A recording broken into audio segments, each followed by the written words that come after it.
Hello and good morning, Blue Jays fans. Welcome to another edition of Jays Latest. I am your host, Craig Borden, and we're going to get amped up as we got all sorts of things going on as we want it all in Toronto for the Toronto Blue Jays to run all the way to the World Series with a victory, hopefully. So, on that note, if you have not seen the wonderful new hype video, head over to any of the Jays social media stuff. It is a very fun video that somebody should be awarded for. I would have never thought of putting Queen I Want It All on a Blue Jays hype video, and it's got me pumped. It's a great song. Obviously, that shows all the wonderful fun that we've had this season, especially at the end of it during this hype video. It even includes Ace raising the flag at City Hall, so that even worse, even better, right? So, anyway, as that slaps, it is that time of year where the Blue Jays get to dive in and go full on into the baseball playoffs. The American League Division Series will start on Saturday. Until then, we get to watch what chaos ensues in the wild card round. So before we talk about the wild card round specifically, let's dive into what this roster is going to look like potentially to start the wonderful fun on Saturday. Oh, I forgot to mention. Um, obviously, all of you have been tuning in because game 162 drew an average of 2.35 million viewers to watch the Blue Jays clinch the playoff berth the other day. So well played, Blue Jays fans. Obviously, that's crazy and a ton of things, and that's obviously a lot more than what watches, I think, the Yankees and whatnot, because, the whole big country thing. So, on that note, let's take a look at what this roster is going to potentially look like for the Toronto Blue Jays to start off the American League Championship Series. There's a lot that are deadlocks, and I'm going to use an article written by the one, the only Ben Nicole Smith as the uh, main source for this. He's always a wonderful wealth of knowledge. Ben Nicholson Smith is just an awesome Blue Jays fan. It's amongst everything as well. Um, but roster construction, we only get 26 gentlemen to be able to join this roster. So what does that look like, and who's a lock, who's on the tipping point, and all that kind of good stuff. So let's talk locks. Kirk, Heineman, Vladdy, Andres Jimenez, Ernie Clement, Addison Barger, Anthony Santander, George Springer, Dalton Varsho, Miles Straw, Nathan Lukes, and of course Davis Schneider, Officer Davis Schneider. So that's 12 offensive bats right there. Going to the pitching side, the deadlocks are as follows: it's Kevin Gossman, Bieber, Savage, Hoffman, Dominguez, Yarbiel Rodriguez, Louis Barland, Brandon Little, and Eric Lauer. And this is, like I said, from him, and I do think I have a massive agreement with this whole piece to this. So that's 21 people. So that leaves 5 roster spots for the Blue Jays to play around with. Typical roster constructions for this time of year have 11 or 12 pitchers usually, and then some plenty of guys that can role play off of the bench. Oddly enough, the Mets, Dodgers, and Padres are carrying 13 pitchers and only 13 position players. I thought that was kind of interesting. The max they're allowed to pitch is 13. So how does that scale tip? It's going to be interesting to see, because the other fun part about this whole thing is the Blue Jays have a wild card right now in that 12 that I was just mentioning, because they don't know what they're going to do with Bo Bichette yet. It has not been officially announced in any fashion. The Blue Jays rosters, like I mentioned, could be in flux a little bit here depending on his health all the way up to Saturday. He's still only taking light hitting work, tee work, that kind of stuff. Not so much anything too crazy with live pitching that they reported.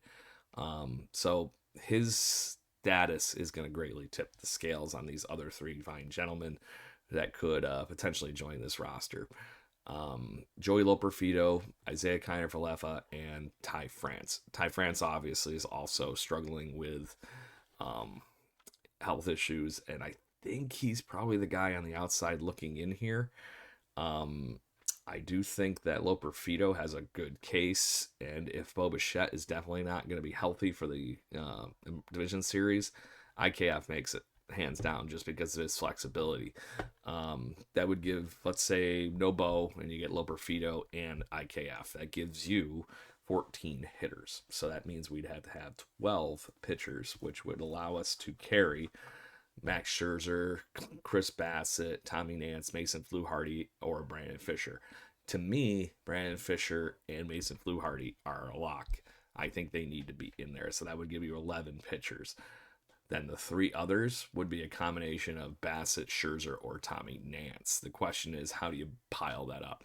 Jose Barrios, you might notice I did not mention. He is actually hurt and can't technically be in this round because of the days off stuff.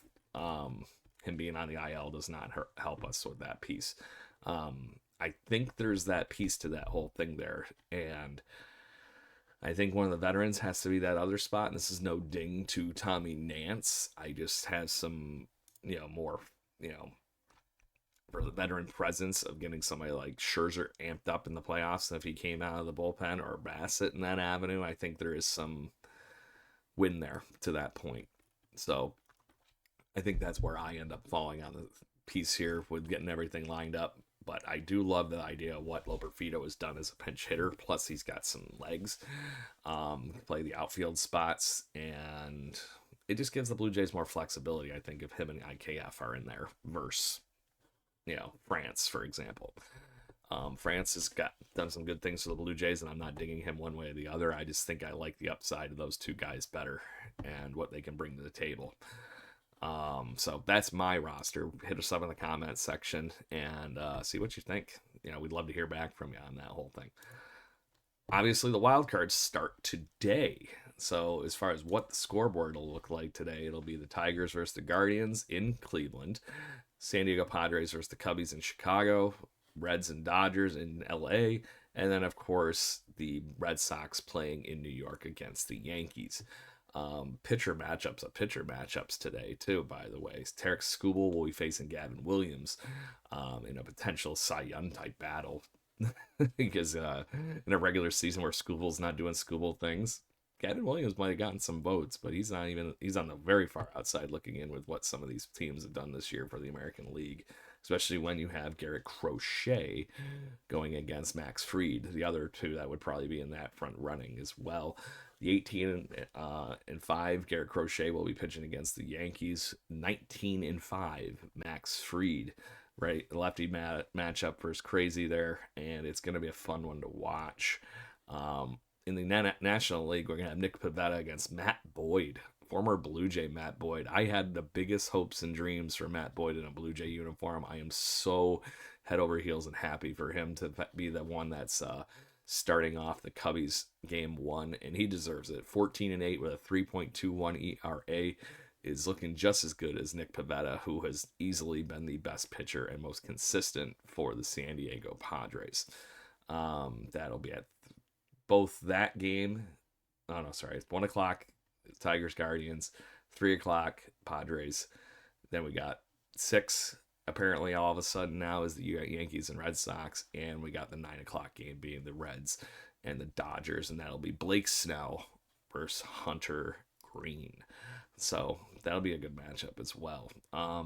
So make sure you hit the comments up. Who you rooting for, party people?